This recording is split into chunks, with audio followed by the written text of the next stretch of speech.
5h30 du matin, au nord du Rwanda, dans la région de Musanze. Joseph prépare l'excursion du jour. 4 jumelles, c'est ça.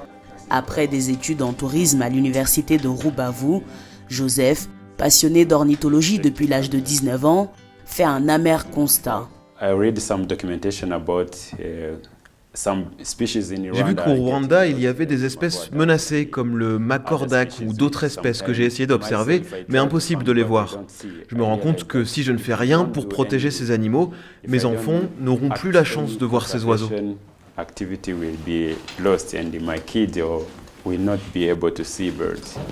Alors, en 2022, ce guide touristique fonde le Centre d'ornithologie de Rugezi, une association qui sensibilise à la protection des oiseaux. Aujourd'hui, il forme une vingtaine d'étudiants de l'université de Rugezi. J'en ai très peu, alors vous devez partager. Des élèves de 17 à 21 ans, tous passionnés d'ornithologie, la science qui étudie les oiseaux. Moi, j'aimerais bien voir si les oiseaux que je vais voir ici sont les mêmes que ceux de Kigali. Pour percevoir ces volatiles, cela commence par 30 minutes de marche sur les routes et les champs pour rejoindre la vallée de Nyakimana. On regarde les oiseaux, je vous ai dit. On utilise les jumelles et le dictionnaire des oiseaux. Une fois sur le terrain, les étudiants apprennent d'abord à reconnaître les spécimens. Quand on trouve un oiseau, je vous ai dit, il faut d'abord trouver son nom de famille. Par exemple, quand on dit yellow-billed dark, le nom de famille c'est Dark. Donc, quand vous regardez dans le livre, à la dernière page, vous devez trouver le nom de famille, qui est Dark. Joseph, guide touristique depuis 7 ans, partage tous ses secrets d'observation. Quand vous allez noter sur votre bloc-notes les noms, gardez en tête de noter les noms comme indiqué dans le livre. Notre objectif est de promouvoir la science citoyenne au Rwanda en donnant les connaissances et compétences aux communautés locales afin qu'elles soient en capacité de comprendre l'importance des oiseaux et de la biodiversité en général. Parfois, ils pourraient se dire « il n'y a pas d'oiseaux ici », mais avec ces compétences, ils peuvent mieux les observer et parfois repérer 5 à 10 oiseaux alors qu'ils pensaient qu'il n'y en avait pas.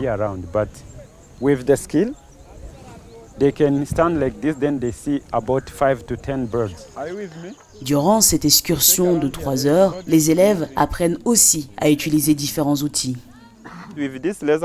Avec ce laser, vous pouvez indiquer la localisation de l'oiseau aux autres membres du groupe.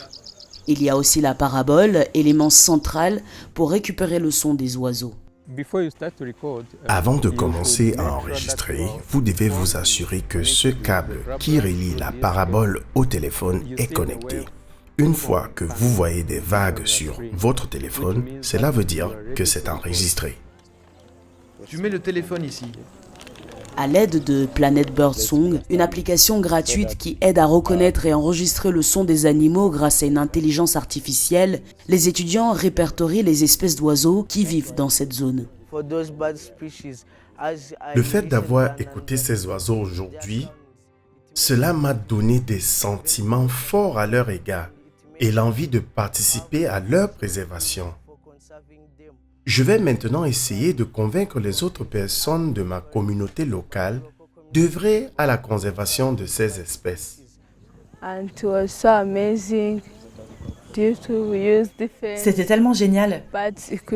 On a utilisé différents outils comme le laser pointeur, les jumelles, l'encyclopédie des oiseaux. Durant ces sorties, Joseph ne manque pas une occasion de faire de la prévention auprès des communautés locales. Bonjour madame. Comme aujourd'hui avec Espérance, habitante de Kiguru. Vous qui êtes plus âgée que nous, vous avez remarqué une évolution de l'écosystème ? Moi, ça fait 5 ans que je suis ici, mais je vois la différence. Avant, il y avait beaucoup d'animaux. Maintenant, il n'y a presque plus rien. Il y a des oiseaux que vous voyez avant qui ne sont plus là ? Ah oui, avant, il y avait beaucoup de grues couronnées et aussi les magnifiques oiseaux tout blancs. Avec un bec jaune ? Oui, exactement. À l'avenir, j'aimerais pouvoir faire les mêmes activités de sensibilisation avec les fermiers qui vivent autour de ces zones humides où vivent les oiseaux. Ce jour-là, le groupe a enregistré 5 espèces, comme le corbeau à ventre blanc, le canard à bec jaune ou encore le moineau gris. À 100 km de là, Kigali, la capitale rwandaise. Dans les locaux du Centre d'excellence en biodiversité et en gestion des ressources naturelles de l'Université du Rwanda, ces ordinateurs centralisent tous les sons enregistrés par les 7 centres d'ornithologie du pays.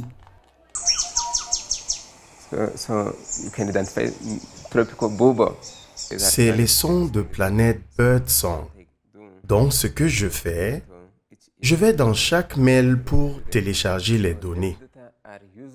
Ces données sont extrêmement importantes pour les prises de décisions politiques. Au Rwanda, nous mettons en avant la restauration des écosystèmes, mais avant de le faire, nous avons besoin des données.